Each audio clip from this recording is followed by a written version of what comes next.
Ngosip, ngobrol seputar arsip. Hai hai hai, selamat datang di podcast Ngosip. Sip. Nah, kali ini aku Restika yang bakal nemenin teman-teman selama podcast ini berlangsung.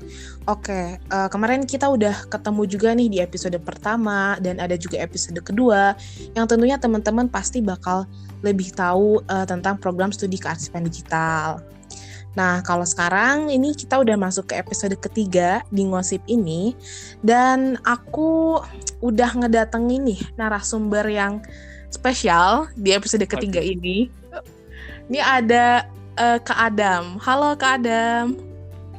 Halo, teman-teman Ngosipers ya sebutannya ya? Ya, boleh lah, Ngosipers, kita panggil aja Ngosipers. Oke. Halo teman-teman Ngosipers. Kenalin, aku Faisal Adam, biasa dari KD 2020. Oke, berarti dari KD 2020 ya. Dan pengen tahu dong Kak Adam, asalnya dari mana nih? Aku anak Jakarta banget sih. Jakarta banget. Jakartanya sebelah mana? Boleh tahu nggak nih? Jakartanya Jakarta Barat ya, bukan Jaksel. Oh, oke. Nggak yang which is literally gitu? Enggak. Nggak, oke. Oke, kalau gitu salam kenal ke Adam dan selamat datang nih di podcast episode ketiga dari Ngosip. Dan di episode ketiga ini, aku sama Kak Adam bakal bahas tentang prospek kerja setelah lulus dari kearsipan digital gitu. Karena kayaknya sih banyak teman-teman yang masih penasaran sebenarnya kalau abis lulus dari kearsipan digital tuh emang kita bakal ngapain sih gitu. Nah, makanya nih aku mau ngulik dan tanya-tanya ke Kak Adam. Gimana, siap gak nih? Siap sih. Soalnya gimana ya? Menarik banget sih ini. Apalagi bentar lagi kan udah pengen UTBK ya. Terus juga pendaftaran UNIF dan semacamnya. Boleh banget sih didengerin nih buat teman-teman yang mau tahu prospek kerja dari jurusan kearsipan digital tuh sebenarnya apa aja sih gitu.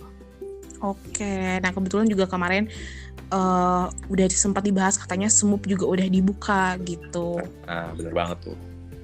Oke, nah kalau gitu aku pengen langsung nanya aja nih terkait kearsipan digital ini. Nah sebenarnya nanti kalau lulus dari kearsipan digital, prospek kerjanya tuh kayak gimana sih? Oke, ini setahu pengetahuan aku aja ya. Karena kalau dari prospek kearsipan digital itu sendiri ya, selama aku udah berarti kurang lebih 4 semester lah ya belajar di kearsipan digital, sebenarnya tuh untuk prospek kerja teman-teman gak usah khawatir sih, karena bisa dibilang terbuka cukup lebar lah, dan bisa dibilang juga cukup menjanjikan gitu. Soalnya ada nih data dari ANRI, BTW ANRI itu Arsip Nasional Republik Indonesia, yang ngasih tahu kalau misalkan Indonesia tuh butuh sekitar kurang lebih 140.000 arsiparis, tapi yang baru terpenuhi nih sampai tahun ini tuh baru 7.000 doang. Kebayang dong, masih banyak banget nih arsiparis yang dibutuhin. Jadi kalau menurut aku prospek kerjanya tuh ya untuk mungkin buat 5-10 tahun ke depan ya cukup terbuka lebar lah. Terutama apalagi kalau mau jadi arsiparisnya gitu. Oh, berarti ini jumlah 140.000 tuh gila sih, banyak banget ya. Nah, bener banget. Oke, dan tadi ternyata Kak Adam tuh sempat bahas ANRI, Arsip Nasional Republik Indonesia. Itu tuh sebenarnya apa sih, Kak?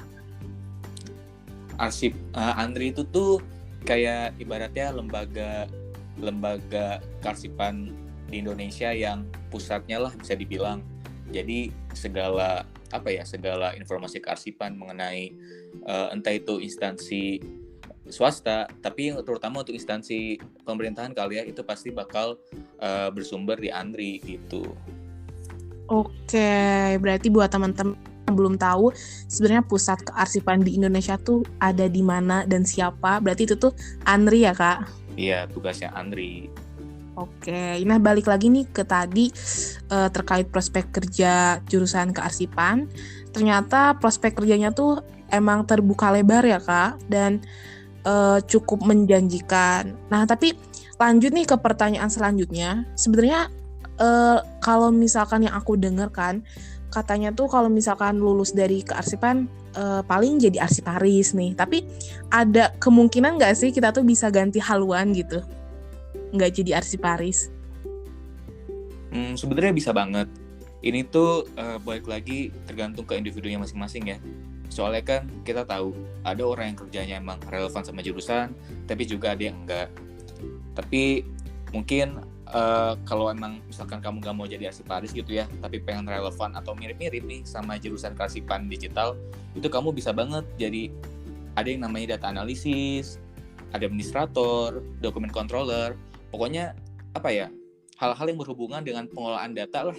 Soalnya di kearsipan pun kita belajar pemberkasan suatu data atau arsip, terus kita pengelolaannya seperti apa, pemeliharaan dan pengamanan arsip itu kayak gimana, terus juga aksesnya, penyusutan dan semacamnya. Pokoknya segala hal yang berkaitan dengan data itu juga kita pelajarin gitu kan. Bahkan buat teman-teman yang emang berminat banget nih jadi programmer, sebenarnya bisa gitu.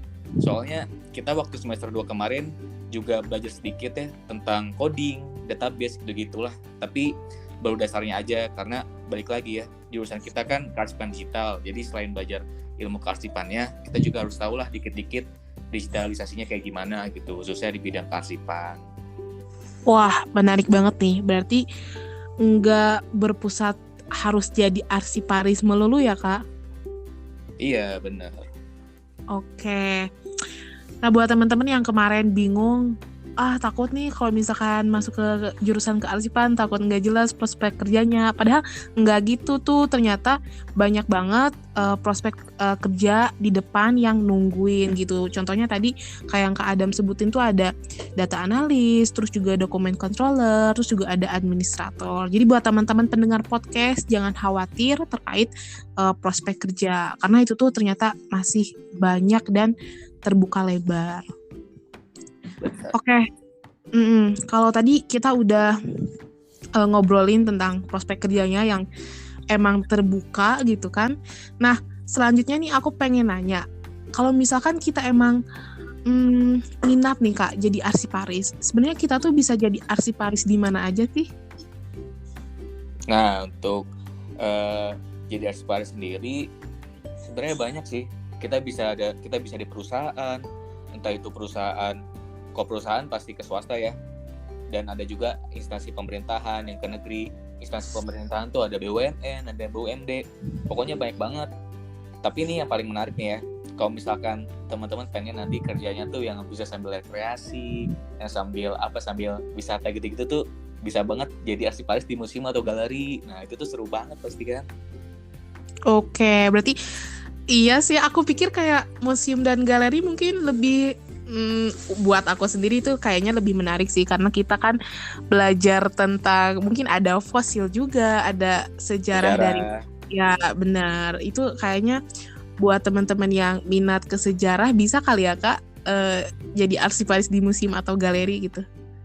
Benar, bisa banget. Kalau yang sebenarnya pengen banget nih kayak jurusan sejarah atau sastra tapi nggak keterima, bisa nih melipir ke kearsipan digital ya. Soalnya ya nanti kalian juga bisa kok jadi kerja di museum atau galeri tapi sebagai arsiparis gitu.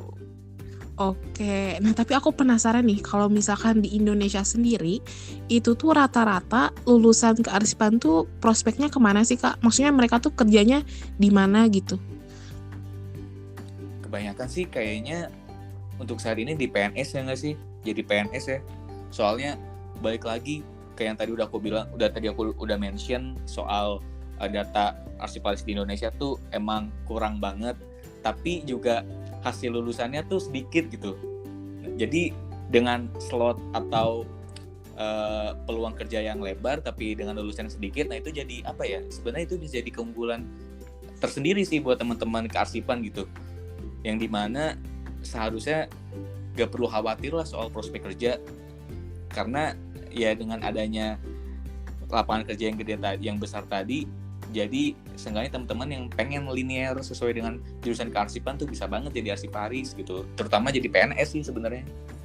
Wah, berarti seru nih. Ini apa ya, biasanya idaman mertua ya.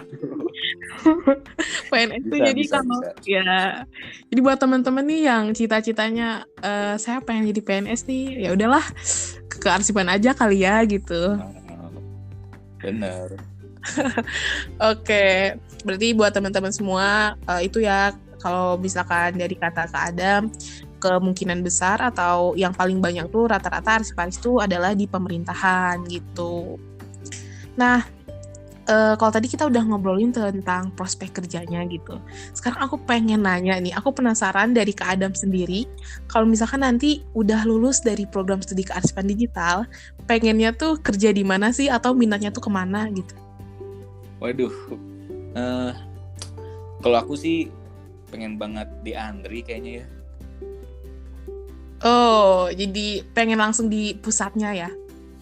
Iya, soalnya gimana ya, aku kayak sebenarnya aku belum pernah ke Andri, tapi kalau dilihat dari video-video yang ada di YouTube atau di Instagramnya tuh kayaknya pengelolaan arsip di Andri tuh udah keren banget gitulah, baik yang konvensionalnya maupun yang digitalnya gitu. Terutama yang digitalnya sih kayaknya aku pengen banget sih bisa bisa ikut andil lah dalam kayak pengelolaan. Kan kalau di Andri itu ada SIKN ya, Sistem Informasi Kearsipan Nasional. Nah tuh aku pengen banget sih bisa kerja di bidang itu loh gitu, karena kayaknya seru banget bisa ngelihat berbagai informasi atau arsip dari berbagai instansi atau perusahaan di Indonesia, baik negeri maupun swasta, kan terpusatnya di situ gitu. Jadi kayaknya bakal seru banget sih kalau di Andri. Oke. Berarti emang minatnya ke Andri karena itu termasuk pusatnya, terus juga mungkin perkembangannya dibanding sama lembaga-lembaga daerah itu udah lebih maju ya, Kak? Nah iya benar banget.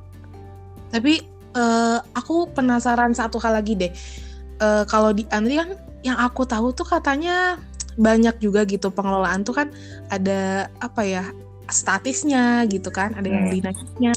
Nah tapi kalau misalkan Kak Adam sendiri nih ngelihat kearsipan gitu, sebenarnya minat terbesarnya tuh kemana? Apakah ke statis atau ke dinamis gitu? Pengen taunya tuh lebih ke arah mana sih?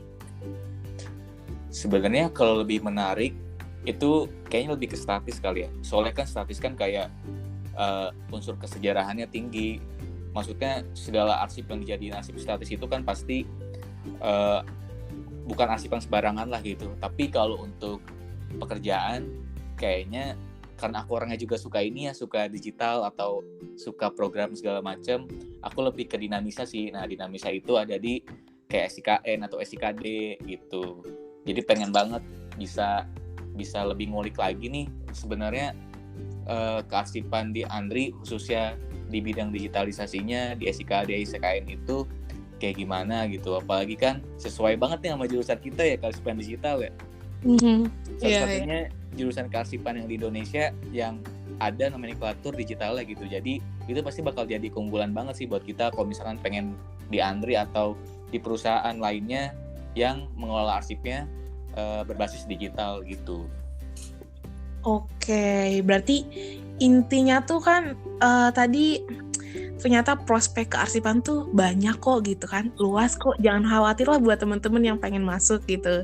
Terus juga tadi udah ngobrol sama Kak Adam, katanya kalau misalkan teman-teman gak mau jadi arsiparis, ada juga nih pekerjaan lain yang memang kalau pengen pindah haluan bisa-bisa aja gitu kan, kayak administrator atau dokumen controller atau data analis. Berarti tadi kesimpulan intinya tuh adalah prospek kerja jurusan kearsipan digital itu masih terbuka lebar, terutama untuk beberapa puluh tahun ke depan ya Kak, karena kan ini digital gitu. Terus juga perkembangan teknologi sekarang tuh kayaknya maju banget kan. Iya benar. Oke, kalau gitu mungkin tadi pertanyaan aku tuh adalah pertanyaan yang terakhir di episode ketiga ini. Dan aku seneng banget bisa ngedatengin Kak Adam di Ngosip kali ini, karena ini obrolannya menarik. Kita ngobrol-ngobrol tentang seputar prospek kerja kearsipan dan ngasih tahu ke pendengar podcast atau ngosipers terkait prospek kerja kearsipan digital. Nah, tapi sebelum podcast ini benar-benar berakhir, aku pengen ngajak Kak Adam buat main games dulu nih. Boleh nggak tuh? Boleh banget. Biar gak terlalu serius gitu ya. Ya, benar banget. Oke, ini tenang aja nih, ini tuh gamesnya easy banget karena gamesnya itu adalah This or That. Jadi Kak Adam cukup pilih salah satu aja dari yang aku sebutin. Gimana? Tahu kan games This or That? Tahu dong. Ini kan ala-ala Creative Fox itu kan yang di YouTube kan. Iya, benar. Oke, kalau gitu aku langsung aja nih masuk ke pertanyaan pertamanya. Kerja sesuai sama jurusan atau enggak? Sesuai. Oke. Next question. Kerja di swasta atau di pemerintahan? Waduh. Ini rada gambling nih. Soalnya kalau di swasta gajinya cukup gede ya. Yeah. Tapi kalau di pemerintahan tuh kayak jenjang karirnya jelas gitu, walaupun bertahap. Tapi kayaknya aku bakalan kayak satu pemerintahan aja sih gitu. Oh, pemerintahan aja. Oke. Kalau gitu pertanyaan ketiga, abis lulus kuliah, pilih kerja atau lanjut S2? Wah, ini juga cukup ini ya. Kalau buat sekarang sih ya, buat sekarang aku pengennya kerja dulu. Kerja buat sekitar 2-3 tahun lah. Abis itu aku pengen banget sih lanjutin S2 gitu. Apalagi nanti kalau misalnya mau jadi PNS ya di ANRI, setahu aku tuh banyak banget kayak jalur beasiswa S2 untuk PNS ya. Dan untuk kearsipan, aku pengen banget sih kayak bisa ngambil S2 di Leiden di Belanda gitu, Leiden University Belanda ya. Soalnya kita tahu sendiri arsip Indonesia di Belanda tuh cukup banyak, dan itu kayak apa ya, bisa jadi satu-satunya atau salah 2 salah 3 orang yang bisa untuk mengulik arsip Indonesia di Belanda tuh kayak keren banget sih. Nah, iya sih benar. Mantap. Boleh nih. Berarti kerja dulu abis itu lanjut S2 ya. Nah iya, kayak ini gak bisa dipilih deh yang ini. Oke, terakhir nih aku ada pertanyaan terakhir. Pertanyaan terakhirnya itu adalah tim mandi apa tim gak mandi kalau kuliah? Waduh, ini sebenarnya tergantung nih. Kalau kuliahnya online atau offline. Kalau misalnya online terus jam kuliahnya pagi, kayaknya butuh effort ya buat mandi ya. Oke. Tapi kalau offline ya mau nggak mau sih, soalnya kan ya biar seger aja gitu nanti pas belajar, apalagi kan ketemu baik orang gitu. Ya tergantung online atau offline dulu gitu. Oke, berarti tergantung. Tapi kalau biasanya nih seringnya mandi apa nggak mandi tuh? Kayaknya nggak mandi deh ya. Wah, oke. Berarti kayaknya efek online juga kali ya. Ya udahlah, seadanya aja. Bener banget.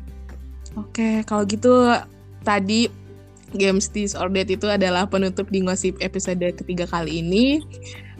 Sekali lagi nih aku mau ngucapin terima kasih banyak buat Kak Adam yang udah mau sharing tentang prospek kerja di jurusan kearsipan digital kalau udah lulus nanti.